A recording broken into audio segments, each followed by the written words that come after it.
السلام علیکم۔ ایک نئی کہانی میں آپ کو خوش آمدید کہتے ہیں۔ میرا نام دانیہ ہے۔ یہ کہانی میری اور میرے بھائی کی ہے۔ میرے بھائی اختر کی کپڑوں کی دکان تھی جہاں شادی بیاہ کے جوڑے دستیاب تھے، لہٰذا زیادہ تر لوگ اختر بھائی کی دکان کا رخ کرتے تھے جنہیں جہیز یا بڑی کے جوڑے لینے ہوتے تھے۔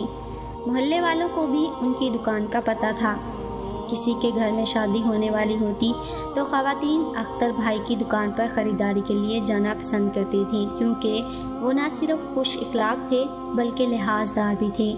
اپنے محلے والوں کے ساتھ قیمت میں رعایت کر دیتے تھے۔ یہ بات سب کو معلوم تھی، اسی لیے وہ اپنے علاقے میں مقبول تھے۔ ان کی عمر 22 سال تھی۔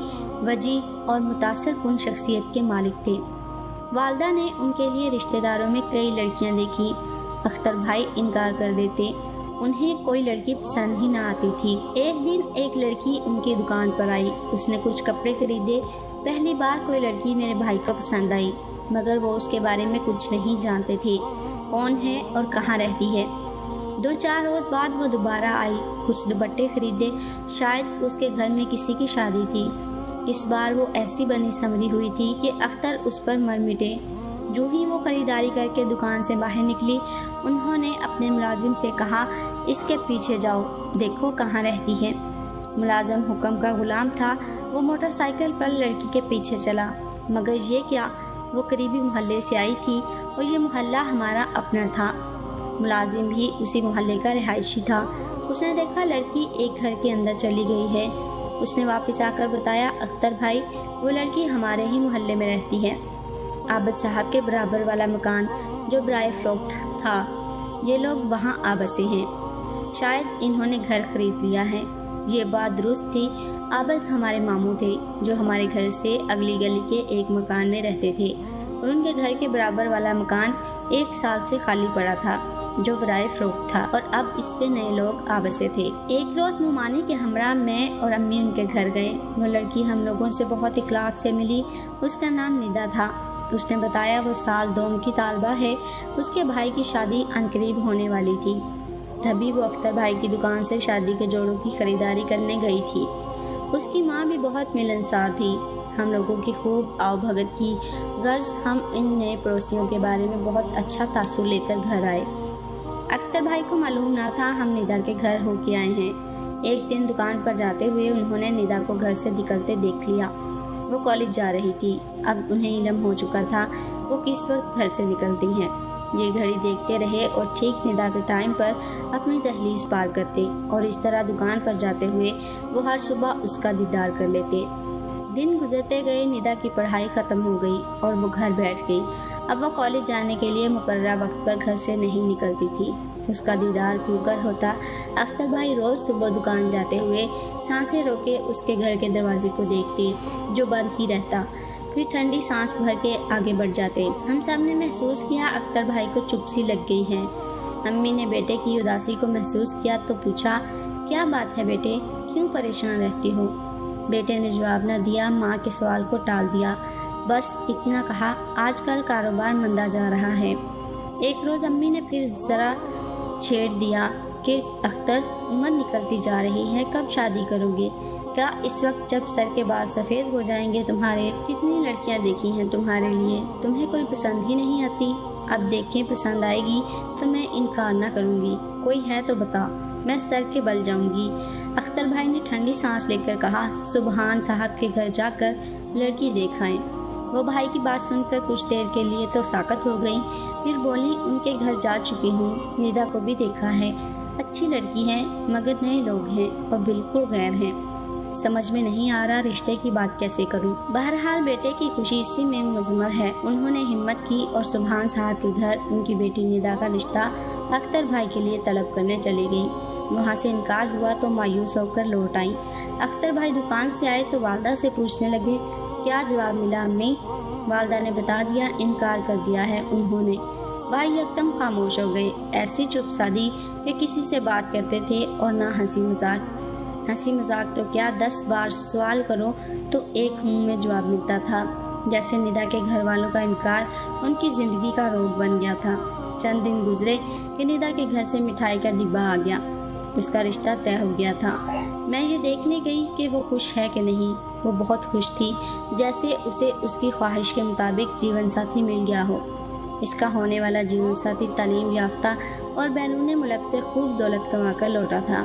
میں نے اختر بھائی کو سمجھایا ندا کی شادی کی تاریخ رکھی جا چکی ہے، لہٰذا اب وہ اس کا خیال دل سے نکال دے۔ اس کا منگیتر اس کا کزن بھی ہے، ان کا آپس کا رشتہ ہے اور بچپن سے اس کی بات طے ہو چکی تھی۔ ایسے معاملات میں ہم کچھ نہیں کر سکتے۔ دنیا میں ندا سے زیادہ اچھی اور خوبصورت لڑکیاں موجود ہیں، ہم کسی اور اچھی لڑکی کو تلاش کر لیں گے۔ شادی تو نصیبوں کی بات ہے، ایسے میں دل کو غم لگانے سے کیا ہوگا؟ مگر میرا بھائی ایک ایسے روگ میں مبتلا تھا جس کا کوئی علاج نہ تھا۔ المیہ یہ تھا بیچارہ ندا کو قطعی ہمارے بھائی کی اس یک طرفہ لگاؤ کا علم نہ تھا۔ وہ تو اپنی خوشیوں میں مگن تھی۔ شادی کی تاریخ مقرر ہو چکی تھی اور اس کا منگیتر احد دینی سے شادی کے لیے پاکستان آ گیا تھا۔ احد کو ندا پسند تھی اور یہ اس کے بچپن کا پیار تھا۔ وہ خوشی سے نہال تھا۔ ندا خوبصورت اور باسلیقہ لڑکی تھی، والدین کی لاڈلی، جنہوں نے اس کے جہیز کے لیے ہر چیز خریدی، اور کوئی شادی کا دن آ گیا تو ندا نے مائیوں کے روز مجھے بلا بھیجا۔ پڑوسی ہونے کے ناطے ہمیں بھی ان کی خوشی میں شریک ہونا تھا۔ رسم مہندی دھوم دھام سے ہو گئی اور اگلے روز جب رخصتی تھی تو ندا کو 16 سنگھار کر کے دلہن بنایا گیا۔ کسر نہ اٹھا رکھی تھی، وہ آسمانی حور لگ رہی تھی۔ اس پر اتنا روپ چڑھا تھا کہ حسین دلہن میں نے پہلے کبھی نہیں دیکھی تھی۔ ڈھولک کی تھاپ پر رات آہستہ آہستہ گزر رہی تھی، تبھی شور اٹھا، دلہا بارات لے کر آ گیا۔ وہ کسی شہزادے کی طرح نظر آ رہا تھا۔ رسموں کے بعد احد اپنی دلہن کو رخصت کرا کے لے گیا۔ ایک روز بعد ولیمہ بہت شاندار تھا۔ پھر شام کے وقت دلہا کے ساتھ اس کے دوستوں نے سیر و تفریح کا پروگرام بنا لیا۔ پھر یہ سب احد کو لے کر کاروں میں نکل پڑے۔ ایک پرفضا مقام کی طرف جاتے ہوئے راستے میں انہوں نے کار میں روک لیا اور ایک بڑے ہوٹل میں چائے پینے لگے اور کچھ دیر آرام کو ٹھہر گئے۔ 1 گھنٹے بعد وہ دوبارہ منزلیں کی جانب سفر ہو گئے۔ تب دلہا کی کار سب سے آگے تھی۔ ابھی تھوڑا سا سفر طے ہوا تھا کہ بدقسمتی سے کار کا اگلا ٹائر پھٹ گیا اور کار الٹ گئی۔ احد کو سر پر گہری چوٹ لگی، وہ موقع پر ہی جاں بحق ہو گیا۔ باقی کزنوں کو بھی چوٹیں آئیں مگر وہ جان لیوا نہ تھیں۔ وہ معمولی مرہم پٹی کے بعد ٹھیک ہو گئے۔ ندا ادھر پیچ پر دلہن بنی بیٹھی تھی، سہیلیوں کے جھرمٹ میں ہنس رہی تھی، جبکہ سہیلیاں اور ہم عمر رشتہ دار لڑکیاں اس سے ہنسی مذاق کر رہی تھیں۔ تبھی دلہن کی موت کی اطلاع ملی۔ ندا اور اس کے گھر والوں پر یہ خبر قیامت بن کر ٹوٹی۔ شادی والے گھر میں خوشی کی بجائے ماتم چھا گیا۔ خبر سنتے ہی ندا بے ہوش ہو گئی۔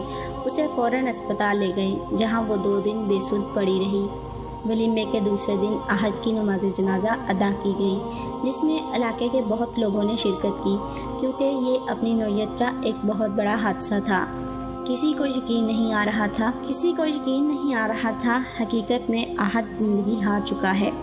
اپنے پرائے 1 دن پہلے اس کی شادی کی دعوت ولیمہ کھا کر گئے تھے۔ دونوں گھرانوں میں قیامت کا سما تھا۔ تیسرے دن ندا کے والد اسے اپنے گھر لے آئے۔ میکے آ کر ندا کو مستقل چپ لگ گئی۔ وہ کھاتی تھی نہ پیتی تھی، اس کے منہ میں زبردستی چند لقمے ڈالنے پڑتے تھے۔ وہ گھر میں کسی سے بات نہ کرتی تھی۔ میں اور امی تعزیت کے لیے گئے تو ہم سے اس کا غم دیکھا نہ گیا۔ دعا کی اللہ اسے یہ غم سہنے کا حوصلہ دے اور اللہ تعالیٰ کسی کی بیٹی کو ایسا غم نہ دکھائے۔ میرا بس نہیں چلتا تھا کیسے اس کا دکھ بانٹ لوں۔ جب اختر بھائی کو بتایا تو انہیں اور زیادہ دکھ ہوا، مگر موت کا کسی کے پاس کیا علاج۔ وقت گزرتے پتہ نہیں چلتا۔ 3 سال کا عرصہ گزر گیا۔ بلاخر امی نے اختر بھائی کو شادی پر راضی کر لیا، کیونکہ امی کی بیماری بڑھتی جا رہی تھی اور اب انہیں بہو کی ضرورت تھی۔ میری بھی شادی ہو چکی تھی، امی اکیلی ہو گئی تھی۔ اختر بھائی کی شادی ان کی خالہ زاد سے ہو گئی۔ بھابھی کا نام مہرو نسا تھا، پیار سے سب مہرو پکارتے تھے۔ بہو کے آنے سے امی کی صحت بہتر ہو گئی۔ وہ اتنی اچھی لڑکی تھی کہ آتے ہی سب کے دلوں میں گھر کر لیا۔ اللہ تعالیٰ نے بیٹا دیا تو مہرو کی محبت میرے بھائی کے دل میں جگہ بنا چکی تھی۔ دونوں میاں بیوی حسن سلوک سے رہنے لگے۔ ایک دن ندا کچھ کپڑا لینے بھائی کی دکان پر گئی۔ اس کی حالت ایسی تھی کہ پہچانی نہ جاتی تھی۔ ماں صاف تھی۔ بھائی اختر اسے دیکھ کر افسردگی کے سمندر میں ڈوب گئے۔ اگلے دن ہم اس کے گھر گئے۔ امی نے پیار کیا تو اس کی آنکھوں میں آنسو بھر آئے۔ امی نے ندا کو گلے لگا لیا۔ وہ پھوٹ پھوٹ کر رو دی۔ میری آنکھیں بھی چھلک پڑی۔ وہ کمرے میں چلی گئی تو میں اس کے پیچھے گئی۔